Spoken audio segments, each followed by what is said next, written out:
Hey, how's it going? What's up? Marcus with That Nerd Show. Hi, Marcus. How are you? Okay, so I got a compliment. I'm glad your hair is back to normal there. Okay, I was thinking I might sport it just for the day. Really?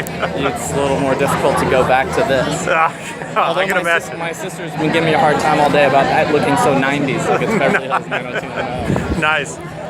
What brought you to this project? Well, I wrote it. Well, I'm the lead in it. Probably something to the extent of I asked my mother what would happen in the event that they passed away, and she said my oldest of my three little sisters would be the one in charge, and I thought, oh, that's interesting.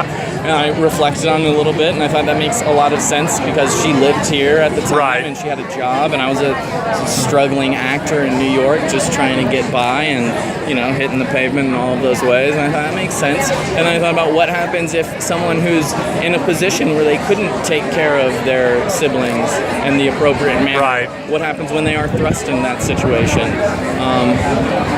So that's what the film is about. Kind of a morbid question turns into this great, family story. Yeah, hopefully great. It'd be great if it was. And it's about brothers and sisters. I think I know it's about homecoming in a way, and a lot of people write about that. But this is littered with my kind of history. Right. And every frame has someone in it that has some massive relationship to my world right up here, and that makes it, I think, interesting and authentic. Now, we're kind of going back and reflecting about the what if. Do you think that kind of helps you grow up a little bit as in your profession, when you're really having to examine what could happen in this situation? Can you phrase that another way? I'm sorry. No, it's cool. If you're reflecting back about the possibility of what could happen, do you think that kind of helps you grow up a little bit, or maybe mature a little bit more, especially in your profession? Yeah, I'll tell you what, I matured a lot in my profession making this film. I mean, a few years of work already, and it's going to be a few more. This is the beginning in a lot of ways. I look throughout this audience, and there are so many people that had something to do with it, right. And that made me raise my game so that I was going to be as good as I could every single day, when maybe I wanted to throw a fit or something someday because I was in a bad mood, which is totally okay, right. But I couldn't because I'd be in my best friend's mother's house, and what a jerk I would be. Or I would look, and there's my best friend right there, or one of my best friends, right. There's my other one right there, and if I'm doing that, what does that say? Right. And they didn't do that to me. So I don't know, growth, beyond over the moon growth for me as an artist.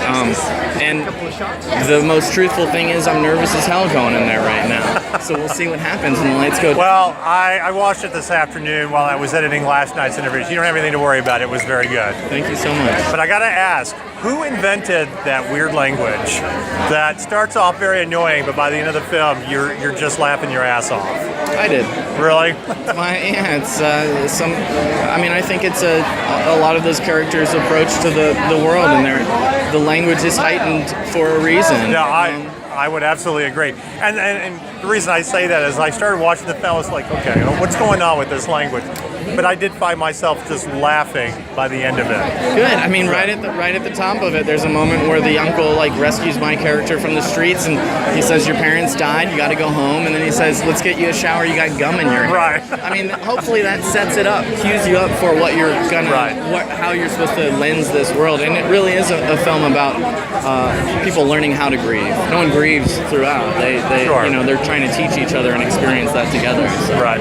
All right, so this is just for That Nerd Show. Right. As a filmmaker, if you can be involved in either Star Trek or Star Wars, what would you pick? It is kind of a tough one. Star Wars? Although we just Airbnb'd someone's place in LA that were big Trekkies, and that was an experience unlike anything I had ever experienced in my life. I'm pretty sure my wife, dog, and I will never ever be the same after that. You can take that however you want. Right. Well, thank you very much. Thanks, buddy. Good luck with. Well, you're talking with That Nerd Show. I'm Marcus with That Nerd Show. And I understand this is your first film? Tell us your experience. It was really fun. I learned so much from so many different things, how we work together, make a really great project. jump back into another film? Yeah. All right. Tell us about your experience with it. It was a lot of fun. It was really, really fun. Yeah. How did you guys come to this project? I got an email from I was describing the project, and he said, yeah, it sounds great. And you? I got an email about an audition, so I was like, hey, let's do it. So I sent in a video. All right. Now, one of the things I was asking the main man over there was the weird language that comes out into this film, and you guys talking to each other. It starts out kind of annoying, but I found myself laughing by the end of the film. So, how was that? I mean, did you guys invent your own words, or was that all his dialogue? I think it was mostly stuff he wrote in the script. It was mostly him writing it down. Okay. Did you guys? What was your first reaction to it? Did you guys find it fun to talk like that, or? I was like, oh, this is gonna be great. Okay. Now, this last question before you're rushed off somewhere else. This is just for that nerd show because we're nerds.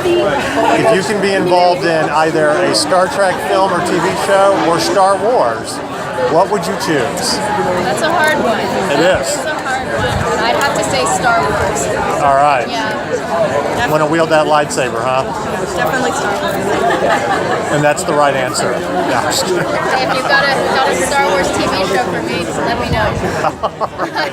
Well, thank you very much, and good luck with the film, guys. Thank you. Congratulations on your first film. I want to point out that if there's any question on who's in charge around here, I think it would be you guys. Women. Absolutely.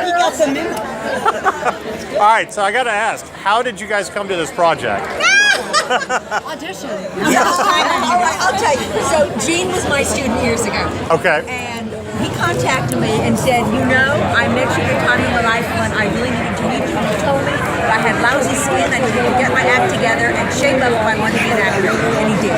So I kicked his butt at the right time. Well, there you go. We were total strangers and just had a really fun audition, really wild and improvisational. And somebody was not, like, it was very unusual, the circumstances. It wasn't a typical casting studio. The casting director was not available. It was just like Gene and a partner and a camera and just like go. But it was a great experience. So you can know him forever or not at all and still make a great connection. Yeah. Do you guys take away anything from this film? I mean, it's a very, inspiring family story. I mean, what do you guys take away from it? Well, the beautiful thing about good writing, which Gene wrote this, is that you get to say all the things on your screenplay that you don't get to say in real life, and they don't happen in that poetic and beautiful way. So the wonderful redemption he has is it's an ideal. It's what we all strive for. Everybody needs a second chance. Or a third. That's right. Fourth. That's right. I would agree. Now, I got to ask you, playing a guidance counselor, I don't remember my guidance counselor seeming so fun and inspiring. Yeah, that too. I was getting there. Okay, it's nerds. Come on, give them a break. Did you get any inspiration from something to play your role? I'm actually a therapist in real life. Oh, okay. Well, then it was easy. Yeah, I have a private practice in Los Angeles. I'm also an actress, obviously. But yeah, I've been through that, so it was kind of easy. Yeah. Okay. Let me take a picture. This is the real film star. That's Leo. the real film star. Marcus, I'm going to pass it. Sorry, that's my wayward uncle over there. From Chicago. All in the family. All right, so this last question, this is just for that nerd show. This is your nerdy question. If you can be involved in either a Star Trek TV show or movie or Star Wars, I'm loving this. what would you pick? I'll go with Trek. Trek, I think I would go. Gosh, I'm on the cusp here. I'm on the cusp. They're both good. No, that's great. Well, that's just our Trek. question. Trek. Although Patrick Duffy threw a wild card out and said Battlestar Galactica.